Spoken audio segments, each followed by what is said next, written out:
मेरे प्यारे भाइयों, प्यारी बहनों, राम राम सा। आदरणीय श्री अशोक गहलोत जी, श्री गोविंद दोतासरा जी, श्री सुखजिंदर सिंह रंधावा जी, श्री नीरज डांगी जी, श्री वैभव गहलोत जी, श्री समरजीत सिंह जी, श्री रतन देवासी जी, श्री मोतीराम कोहली जी, श्री सुखराम बिश्नोई जी, भंवरलाल मेघवाल जी, श्री आनंद जोशी जी, श्री रामीला मेघवाल जी, श्रीमती रमीला मेघवाल जी, श्रीमती सरोज चौधरी जी, श्री लीलाराम गरासिया जी, आप सबका और मंच पर उपस्थित सभी नेता गण का इस सभा में बहुत बहुत स्वागत। वीरों की ये धरती है राजस्थान। यहाँ आकर खुशी होती है, गर्व महसूस होता है। और जालौर तो एक ऐसी जगह है जहाँ के लोग कर्मठ हैं, यहाँ की धरती के मेहनती लोग हैं।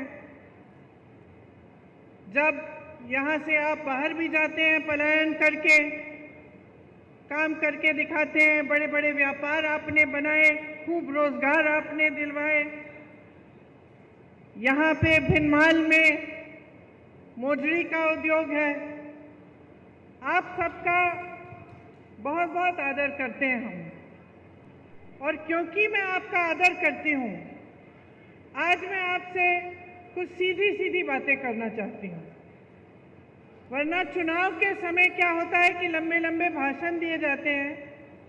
अक्सर आपको भी लगता होगा कि नेता भाषण दे रहा है, लेकिन जो कहना चाह रहा है वो सच्चाई कह रहा है कि नहीं, आपके सामने जो असलियत है वो रख रहा है कि नहीं। इसीलिए मैं चाहती हूँ कि आपसे कुछ बातचीत करूँ, आपके सामने एक सच्चाई रखूँ, ताकि जब चुनाव आएगा, जब पोलिंग का दिन आएगा, तो आप ठीक तरह से अपने विवेक को इस्तेमाल करके पूरी जागरूकता से अपना वोट दे पाएं। देखिए, चुनाव का जो समय होता है वो हिसाब लेने का समय भी होता है कि नहीं। अभी हाल में राजस्थान का चुनाव था। आप अशोक गहलोत जी की सरकार से खुश भी थे, हो सकता है थोड़ा सा शिकवा गिला भी था, इसीलिए आपने सरकार बदली कि नहीं? हाँ कि नहीं? तो देखिए, आपने सरकार बदली और क्या देखा कि जो स्कीमें आपके लिए अशोक जी ने शुरू की थी, जो 25 लाख की बीमा की, स्वास्थ्य बीमा की स्कीम थी, उसको क्या हुआ? कौन बताएगा? बंद हो गई। आपको 25 लाख तक मुफ्त स्वास्थ्य की सुविधाएं मिल रही थी। आज क्या हालात है? आज मिल रही हैं? नहीं मिल रही हैं। आपको जो तमाम सुविधाएं मिल रही थी, आज लगभग उनको बंद किया गया है। और ये इसलिए है कि जो सरकार आपने अब चुनी है अपने प्रदेश में, वो सरकार आपके हित के लिए काम नहीं कर रही है। अब अगला चुनाव आया है, पूरे देश का चुनाव है, तो सोच समझ के अपना वोट दीजिएगा। आपने खुद अपने प्रदेश में देखा है कि जो आपके लिए अच्छा हो रहा था वो बंद कर दिया गया है। तो क्या पूरे देश में आप ऐसा चाहते हैं? तो ये तय करने का समय है कि आप चाहते क्या हैं। आजकल चुनाव के समय एक अजीब सा माहौल बन गया है। आपने देखा होगा, आपके ध्यान को भटकाने वाली सारी बातें हो रही हैं। बड़े बड़े प्रचार हो रहे हैं, अजीब सी बहकी बातें हो रही हैं। आपने सुना होगा, प्रधानमंत्री जी के भाषण सुने होंगे, कहाँ कहाँ की बातें करते हैं। अभी राजस्थान आए तो अपने भाषण में कह डाले कि आपके जन जन के आराध्य बाबा रामदेव साहब, उनका जन्म कश्मीर में हुआ।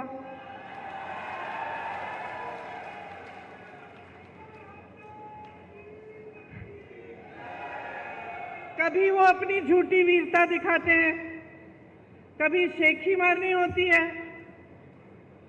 कभी कबीरदास जी को गोरखनाथ जी से मिलवा लेते हैं अपने भाषण में, कभी गटर से गैस बनाते हैं, कभी बादल में मिसाइल छोड़ देते हैं, कभी मांस मछली की बात करते हैं, कभी ईमेल उस समय की बात करते हैं जब ईमेल था ही नहीं, उस जमाने की बात करते हैं कि मैंने तब ईमेल भेजा, कभी हवा में उड़ते हैं तो कभी समुंदर के नीचे चले जाते हैं। अब मैं आपसे एक सीधी सी बात पूछना चाहती हूँ बहनों और भाइयों, आप दूर दूर से यहाँ आए हो एक नेता की बात सुनने के लिए, इन बातों से आपके जीवन का क्या मतलब है बताइए? कोई मतलब है? मेरी बहनें यहाँ बैठी हैं, सबसे बड़ी आपकी समस्या आज क्या है? क्या है? महंगाई है। मुझे लगता है कि कुछ हो गया है मोदी जी को, समझ नहीं पा रहे हैं। क्या होता है ना, कई बार इतनी सत्ता हो जाती है कि लोग सच्चाई बताते ही नहीं हैं, घिर जाता है इंसान, चाहे उसके संघर्ष की कुछ भी उसका अनुभव होता है, लेकिन जब सत्ता इतनी हो जाती है लोग डरते हैं, अधिकारी डरते हैं, जो साथ में काम करते हैं वो डरते हैं कि असलियत ना बताएं, तो वो इंसान कट जाता है जनता से।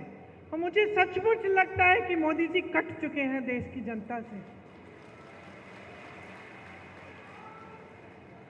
कैसी कैसी बातें कर रहे हैं, जब आपकी समस्याएं सीधी सीधी महंगाई, बेरोजगारी सबसे बड़ी समस्याएं। 10 सालों में आप बताइए मुझे, महंगाई घटी है? बेरोजगारी बढ़ी है कि नहीं? बढ़ी है ना? आपको मालूम है बहनों, आज 45 साल में सबसे ज्यादा बेरोजगारी ये देश देख रहा है। किसकी बदौलत? मोदी जी की 10 साल की सरकार रही है। आज कह रहे हैं कि सिलेंडर को 400 में बिकवाएंगे, तो पिछले इतने सालों से 1200 में क्यों खरीदवाया? मेरी बहनें सिलेंडर भर नहीं पा रही थी, तब कहाँ थे मोदी जी? चुनाव नहीं था ना बहनें, इसलिए चुनाव नहीं था। अब चुनाव आ रहा है तो सिलेंडर का दाम घट रहा है, चुनाव आ रहा है तो महंगाई घटाने की कोशिश हो रही है। नहीं तो अब तक पेट्रोल डीजल के दाम क्या थे? नहीं तो अब तक आप अगर दुकान जाती हैं, आजकल नवरात्रि का समय है, त्योहार का समय है, आप दुकान जाती हैं अपने बच्चों के लिए कपड़े खरीदने के लिए, अच्छे अच्छे कपड़े पहनेंगे इस समय, या कुछ खरीद और जूते खरीदने के लिए, या फिर सब्जी भाजी खरीदने के लिए अगर आप दुकान जाती हैं तो क्या होता है? घबराहट होती है कि नहीं कि आधी चीजें खरीद नहीं पा रही हैं? मुश्किल से आप पैसा इकट्ठा करती हैं। जब कोई बीमार होता है घर में तो इलाज के समय क्या होता है? जमीन बेच देते हैं, अपनी जमीन बेच देते हैं। बच्चों की शादी करानी पड़ती है तो क्या करते हैं? कर्ज लेते हैं। तो जब ये है आपकी स्थिति, जब आपका जीवन हर रोज आप संघर्ष कर रहे हैं, चाहे मेरी बहनें हों, चाहे मेरे भाई हों जो खेती का काम करते हैं, आप बताइए खेती में जो जो सामान आप इस्तेमाल करते हैं वो महंगे हुए हैं कि नहीं? पेट्रोल डीजल तो छोड़िए, लेकिन हर चीज पे आपको जीएसटी देनी पड़ती है कि नहीं? उससे क्या हुआ? आपकी मुश्किलें बढ़ी हैं। खेती किसानी में से जो नौकरियां, जो रोजगार मिलते थे वो बंद हो रहे हैं, क्योंकि खेती से कमाई नहीं हो रही है। जो सामान आपको इस्तेमाल करने होते हैं, चाहे खाद हो चाहे कुछ भी हो, उस पर जीएसटी भर भर के आपकी कमर तोड़ी जा रही है। महंगाई से आप जूझ रहे हैं, आपकी कोई सुनवाई नहीं है। ऐसे कानून लाए थे ये लोग कि सिर्फ बड़े बड़े अरबपतियों के फायदे के कानून।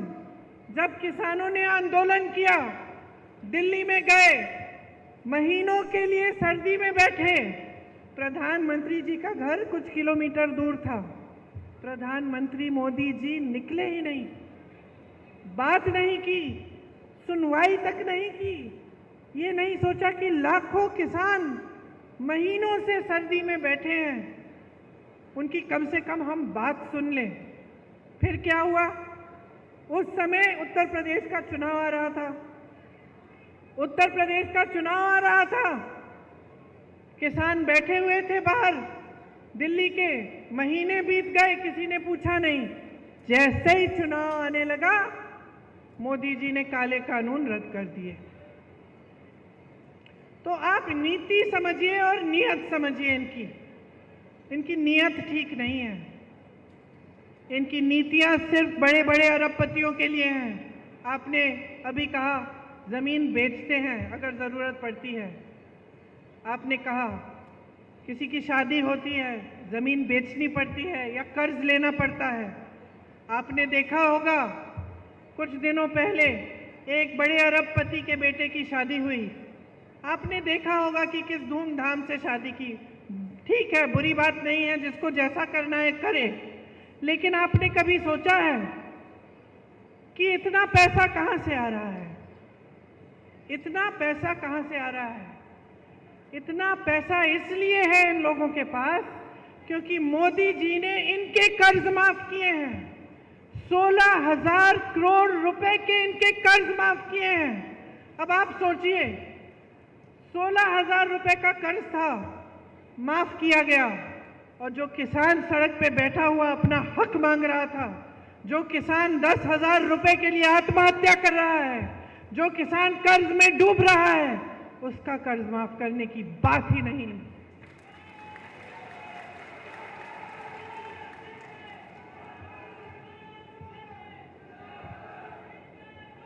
आपको सिर्फ ये दिखाया जाता है पूरी मीडिया में, टीवी पे, आप फोन खोलेंगे तो फोन पे आपको यही दिखाई देता है कि देश आगे बढ़ रहा है, तरक्की हो रही है, सब बहुत खुशहाल हैं। ये सच्चाई है क्या?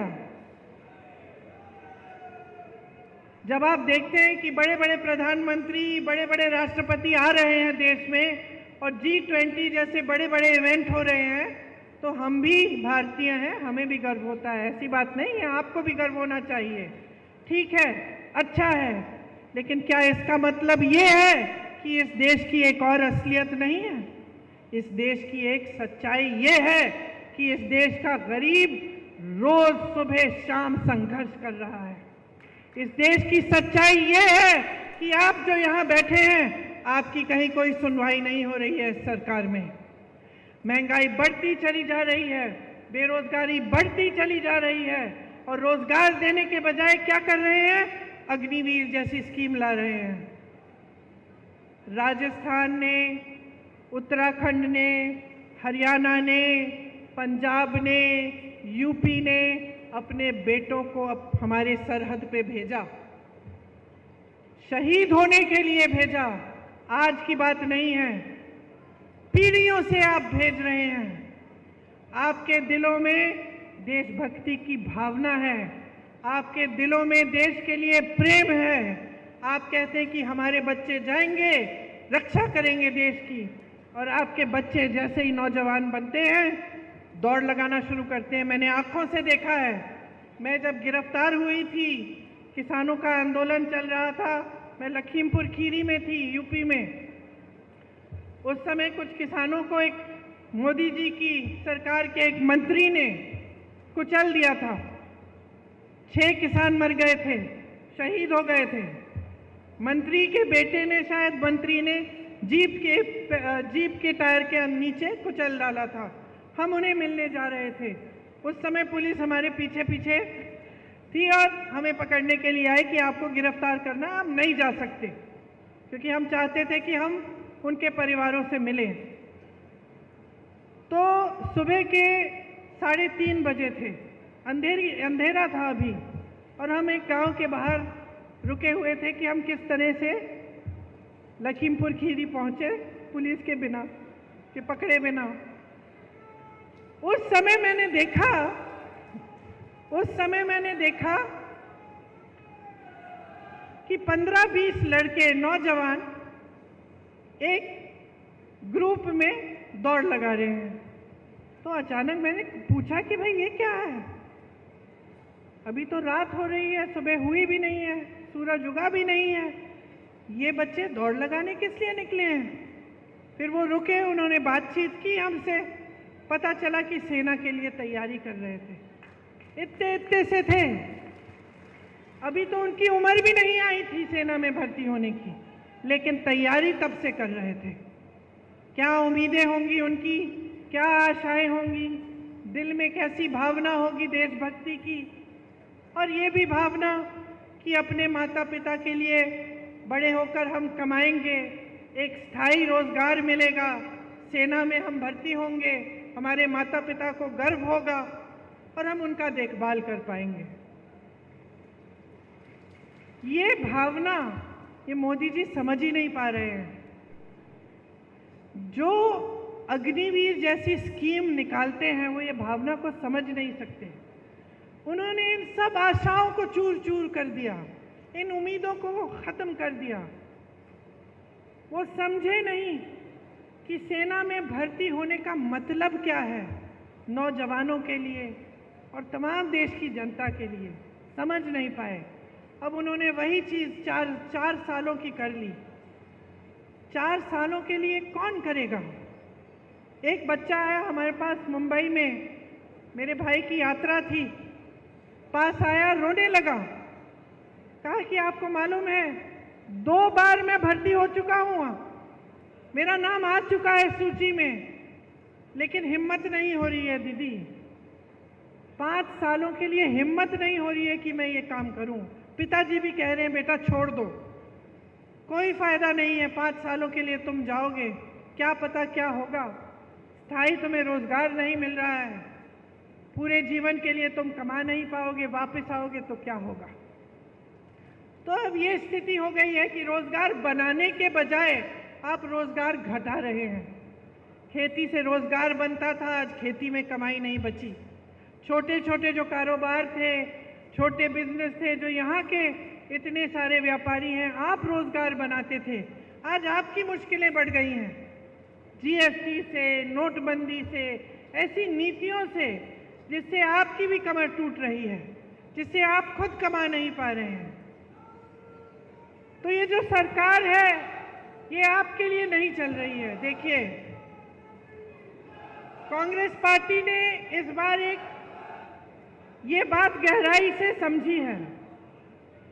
हम इस बात को समझे हैं कि पिछले 10 सालों के लिए मेरी बहनें आपके साथ अन्याय हो रहा है, मेरे भाई आपके साथ अन्याय हो रहा है, किसानों के साथ अन्याय हो रहा है, नौजवानों के साथ अन्याय हो रहा है, बहनें आपके साथ अन्याय हो रहा है।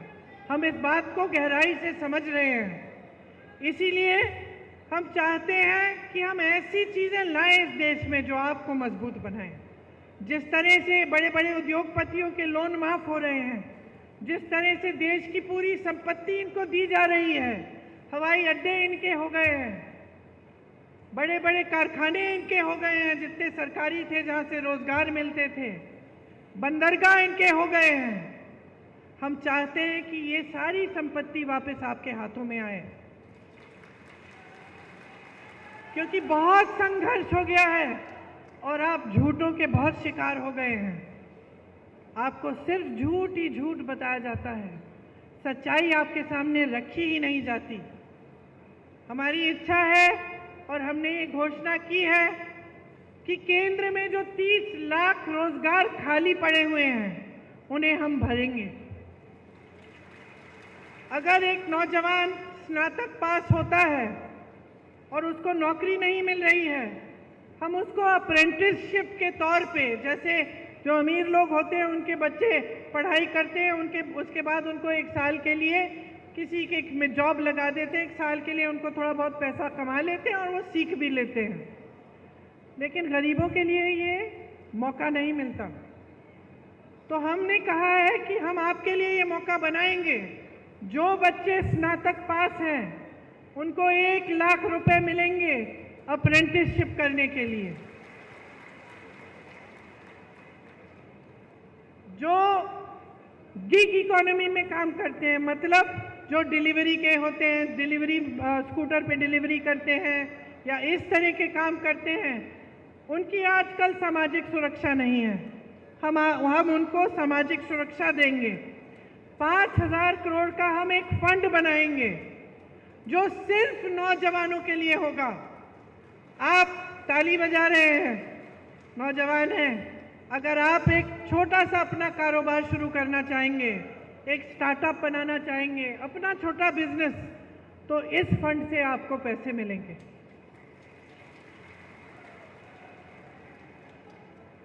आपको मालूम है पेपर लीक की बड़ी समस्या है।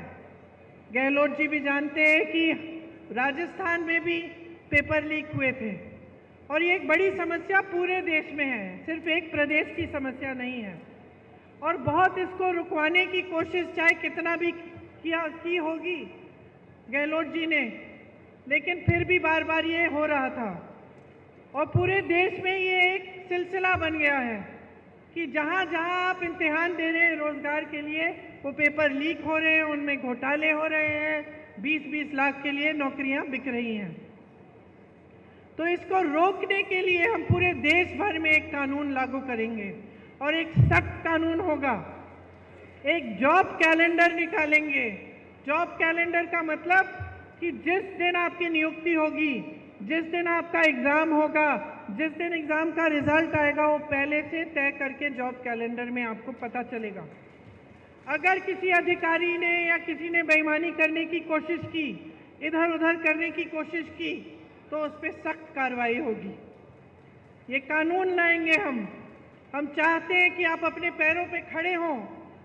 बहनों, आपके लिए जो महिला सबसे बड़ी महिला है एक परिवार में, उसके लिए 1 लाख रुपए मिलेंगे सालाना, हर साल, ताकि आप कुछ बचत अपनी कर पाओ, ताकि ये घबराहट ना हो कि बच्चों के लिए कुछ खरीदना है, नई वर्दी खरीदनी है, नए जूते खरीदने हैं, पैसे कहाँ से आएंगे। इसीलिए हम आपको सशक्त बनाने के लिए ये कर रहे हैं। और जितनी भी सरकारी नौकरियां हैं पूरे देश भर में, उनमें से 50% महिलाओं को देंगे।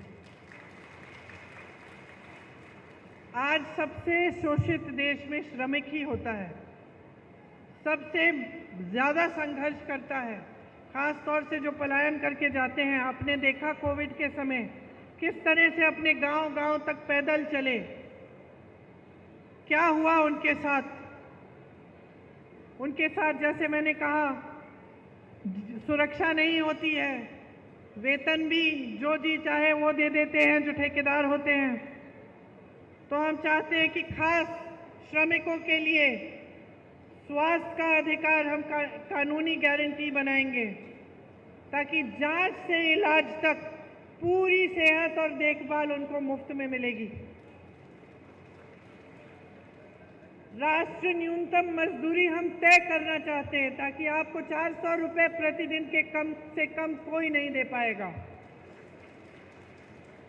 और जो शहरी क्षेत्रों के लिए, जैसे हमने यहाँ गांव के क्षेत्रों में रोजगार की गारंटी दी, आपको मालूम होगा मनरेगा कांग्रेस ने शुरू किया था, उससे 100 दिन का जो रोजगार था वो आपको गारंटी मिलता था।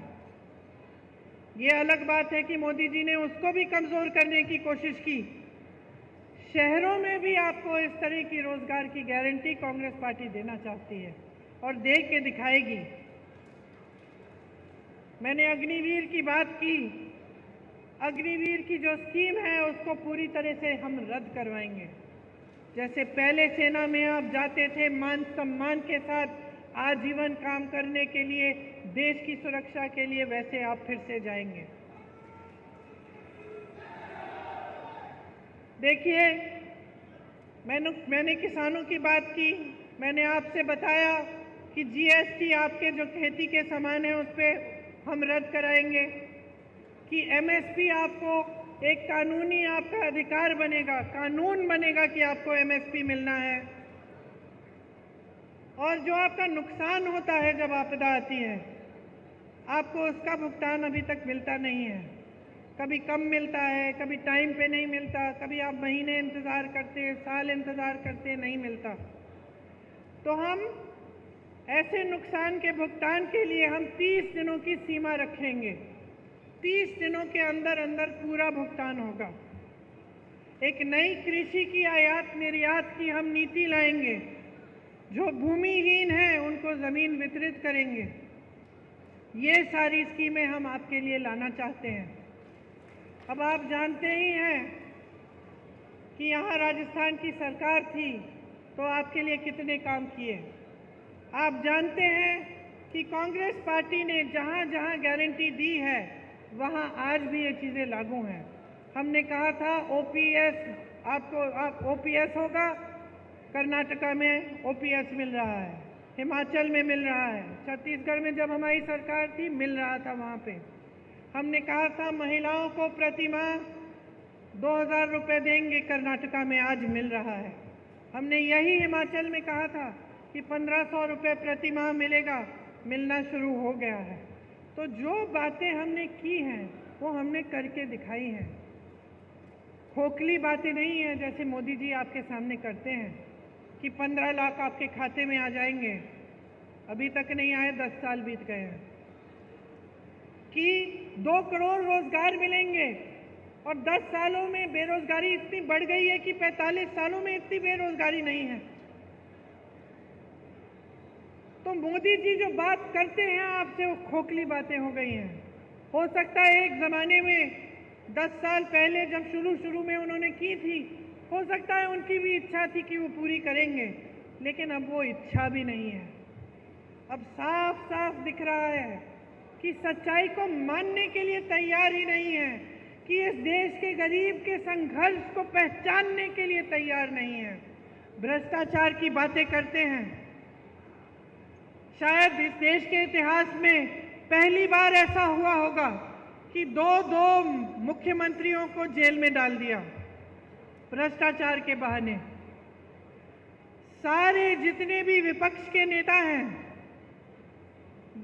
सब पे ईडी, सीबीआई, इनकम टैक्स एजेंसियां इतना दबाव डाल दिया भ्रष्टाचार कह के, और जब चाहते हैं कि कोई उनकी पार्टी में आ जाए तो अचानक वो भ्रष्टाचार की बातें खत्म हो जाती हैं। वही लोग जिनके खिलाफ ये आरोप लगाते हैं, मोदी जी मंच पे खड़े होकर कहते हैं कि ये हजारों करोड़ का घोटाला किया इन्होंने, वही लोग जिस दिन मोदी जी की पार्टी में शामिल हो जाते हैं उस दिन मोदी जी ये सब बोलना बंद करते हैं, केस धुल जाते हैं, भ्रष्ट नहीं रहते, वही लोग पाक हो जाते हैं। और सबसे बड़ा भ्रष्टाचार इनका क्या है? सबसे बड़ा भ्रष्टाचार आज सामने आया है जब सुप्रीम कोर्ट ने कहा कि जिसने किसी भी राजनीतिक दल को चंदा दिया है उसकी सूची निकाल के हमें दीजिए। तो क्या हुआ? पहले तो सूची मिली नहीं इनको। फिर जब फिर से कोर्ट ने बोला कि नहीं सूची दिखाइए हमें, तो सूची निकली और सूची में पता चला कि मोदी जी ने जितने भी भ्रष्ट व्यापारी हैं उनसे तो चंदा ली ही। वो जो पुल गिरा था गुजरात में, उससे जिसने वो पुल बनाया उससे चंदा ली। आप सोच सकते हैं कि ये जो कोविड की जो टीका लगा, आपको जो वैक्सीन लगी, उसको लगाने वाले से भी चंदा ली मोदी जी ने। सबसे ज्यादा चंदा मोदी जी ने ली। जो लॉटरी चलाते हैं उनसे भी ली, किसी को नहीं छोड़ा। सबसे या तो सबको ठेका दिया या किसी की पे एजेंसी लगा दी, चंदा ली, एजेंसी हटा दी। किसी को ठेका दे दिया कि तुम पुल बनाओ, तुम सुरंग बनाओ, तुम सड़क बनाओ, उसके लिए चंदा ले ली। तो इससे बड़ा भ्रष्टाचार कौन सा है? इससे बड़ा भ्रष्टाचार क्या है कि हजारों करोड़ रुपए आपने इस तरह से अन्य लोगों से ली। तो भ्रष्टाचार की जो बातें हैं वो भी इनकी खोखली हैं। कहते हैं यहाँ आकर कि मैं अकेला भ्रष्टाचार से लड़ रहा हूँ, पब्लिक से समर्थन मांगते हैं। सच्चाई नहीं है, भ्रष्टाचार से नहीं लड़ रहे हैं। ये सिर्फ विपक्षी दलों का मुंह बंद करना चाहते हैं। किसी भी बहाने किसी का घर ले लिया, किसी पे केस डाल दिया, किसी को जेल में डाल दिया। लेकिन मैं आपसे कहना चाहती हूँ कि हम डरने वाले नहीं हैं।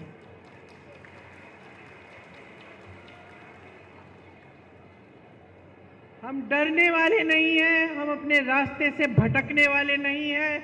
हम आपके लिए लड़ते रहेंगे, आपके लिए काम करते रहेंगे और आपकी सेवा करते रहेंगे। यही हमारा धर्म है और असली धर्म यही होता है। हर नेता का यही धर्म होना चाहिए। धर्म की बहुत बातें सुनते हैं आप, धर्म के नाम पे आपको बहकाया जाता है, लेकिन धर्म के नाम को जो अपनी सत्ता के लिए इस्तेमाल करता है वो धार्मिक नहीं होता है। धार्मिक इंसान वो होता है मेरी बहनें जो सेवा को समझता है, जो अपने पास वाले को, जो भाई बहनों की मदद करता है, जो सच्चाई बोलता है और जो धर्म का इस्तेमाल अपने लिए नहीं लेकिन लोगों की भलाई के लिए करता है। इसीलिए मैं खास आपसे आग्रह करने आई हूँ आज कि इनकी बातों में मत पड़िए। बहुत हो चुका है। आपने 10 साल अपना अनुभव देखा है, आपने संघर्ष किया है। इस बार इस चुनाव में आपका वोट किसी एक नेता को नहीं मिलना चाहिए। आपका वोट अपने ही पक्ष में जाना चाहिए। आपका वोट अपने लिए लगना चाहिए, डलना चाहिए। अपने बारे में सोचिए। 10 साल गुजर गए हैं, आपके बच्चे बड़े हो रहे हैं, आप मेहनत से कमा के उनको पढ़ा रहे हैं, लिखा रहे हैं, रोजगार नहीं मिल रहा है, घोटाले हो रहे हैं, खेती में कमाई नहीं हो रही है, महंगाई बढ़ रही है। क्या 5 साल और आप ये चाहते हैं? आप ऐसी सरकार चाहते हैं जो ऊपर से ऐसे दिखे कि आपको सोने का कोई डब्बा दे रहा है, डब्बा खोला तो कुछ खाली है, सब कुछ खाली है, और खूब प्रचार के साथ ये कहा जा रहा है कि आपको दे रहे हैं, दे रहे हैं, दे रहे हैं। इस गलतफहमी में मत पड़िए। अगर आपको दिया होता तो आज ये आपकी परिस्थिति नहीं होती। अगर आपको सचमुच एक सरकार मिली होती जो आपके हित में काम कर रही होती तो आपकी आज ये परिस्थिति नहीं होती कि आप महंगाई से जूझ रहे हैं, कि आप गरीबी के दलदल में फंसे हुए हैं। आपको इस दलदल से निकलना है तो एक ऐसी सरकार लाइए जो आपके लिए काम करे, जो आपको गरीबी से निकाले। आपको मालूम नहीं होगा कि कांग्रेस की सरकार ने करोड़ों लोगों को गरीबी से निकाला और बीजेपी की ये जो सरकार है वापस उनको गरीबी में ढकेला है। तो आप समझिए इन बातों को गहराई से। मेरी तो यही आग्रह है कि ध्यान से आप हर चीज को समझिए, अपने जीवन को देखिए। तरक्की आई नहीं आई, तरक्की नहीं आई है 10 सालों में तो फिर से ये सरकार मत लाइए, क्योंकि कुछ बदलेगा नहीं। अगर आप बदलाव लाना चाहते हैं, अपने देश को सचमुच आगे बढ़ाना चाहते हैं, तो सबसे पहले आपको खुद आगे बढ़ना पड़ेगा। अगर आप अपने पैरों पे खड़े नहीं होंगे तो ये देश किसी G20 से, बड़े बड़े इवेंटों से आगे नहीं बढ़ सकता। इस देश का गरीब जब सक्षम होगा, इस देश का एक एक नौजवान जब अपने पैरों पे खड़ा होगा, जब एक एक महिला पढ़ी लिखी होगी, जब उसको भी रोजगार मिलेगा, जब देश का किसान गर्व से कह पाएगा कि आज मैंने इतना कमाया अपनी खेती से, अपने बच्चों की भूख मिटाई है अपनी खेती से, तभी ये देश सक्षम होगा, तभी ये देश आगे बढ़ पाएगा।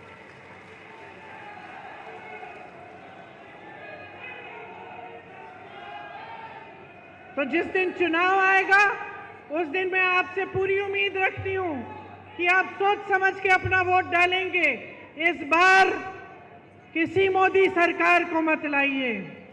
ये जो बोलते हैं ना बार बार मोदी सरकार, बंद कर दीजिए इसको।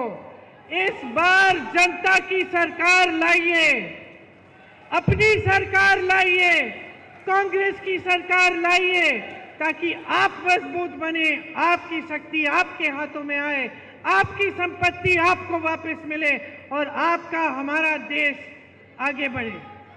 आपसे बहुत बहुत धन्यवाद कि आपने इतनी ध्यान से मेरी बातें सुनी।